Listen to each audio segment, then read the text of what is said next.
Where you at with David Lee Roth? And the reason I ask, Nowhere. I've never been friends with Dave. I never even knew him. I went on tour. Him and I went to tour together, and we did huge business, but we never spoke. It would be like, he's a weird guy. He's a strange guy. I do ask for this reason. You've been on our show over the years many times, and we've had David Lee Roth the last few years. I just feel like you guys would actually really get along. No. We have nothing in common except being lead singer in Van Halen. That's a big thing to have in common. That is a big thing to have in common. Is right. I could see you guys having drinks. Yeah, and having some laughs. Can't you see that? Yes. If maybe you weren't both involved with the whole Van Halen thing. Well, I'm fine with it. I tried on the because he likes to have a good time too, man. He does. Yeah, you both talk about anything. You both pretty good sense of humor. Not around me, don't. No. Well, because he knows you took his spot, probably. Yeah, I don't know. You take that out of the equation, is what I'm saying, and you guys just met on the street somewhere, and you weren't Sammy Hagar, he wasn't David Lee Roth. I just feel like you guys really would get along. I tried. Kid Rock and I in Detroit on the second night of the Sam and Dave tour, right? Yeah. Kid Rock and I sat in a room with Dave. Well, Kid Rock got to me and said, "Why aren't you guys doing something together?" I said, "Because Dave won't do it." I said, "I'll come out and sing, one of your songs. I'll play guitar, and You Really Got Me, whatever. You come out and sing, finish what you started. He can't sing my register, but you could sing, if you want to see other guys, he could sing in that register, right? It'd be cool, right? Yeah. And yeah, sure, yeah. Then once we got the deal together, he wouldn't do it. So Kid Rock comes and says, "Man, this is bullshit."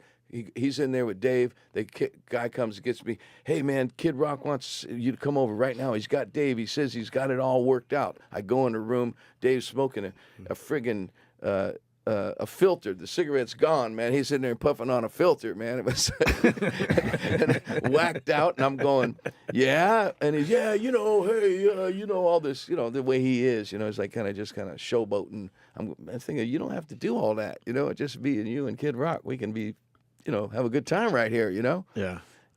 Next day, "Dave, you want to do a show tonight?" "Dave's not here." Oh no. "Dave, I got some tequila." "Dave's not here." Swear to God, wouldn't talk. Nothing. So I dogged him. I came and I did an interview, and I dogged him, and in the interview, and then things blew up, and they had to keep us apart. And when he was on stage, I had to be out of the building, and then when I was on stage, he had to be out of the building.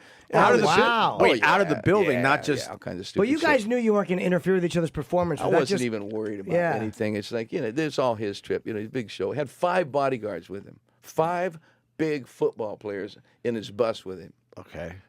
All right, so maybe I should take that back. Maybe you guys wouldn't get along. And that's His run in Van Halen, I can tell you straight up right now, the early Van Halen stuff is killing. I was as big a fan as anybody, but where he's taking it today, I'm sorry, I have no respect for the way the guy sings. He's in shape, does a pretty good performance, if you like that kind of vaudeville kind of dance and stuff he's doing out there now. But to me, it's like, you got to be You think it's kidding. vaudeville, like different, like not? But he was always kind of like that, Dave. Yeah, it's There was a show quirkier in, now, though. When you're he had the 60, sword it ain't the same when you're 60. But my point being is that I'm saying, if I would have sang like that in Van Halen, that off-key, and that, like screwy with the melody and stuff, the brothers would have crucified me.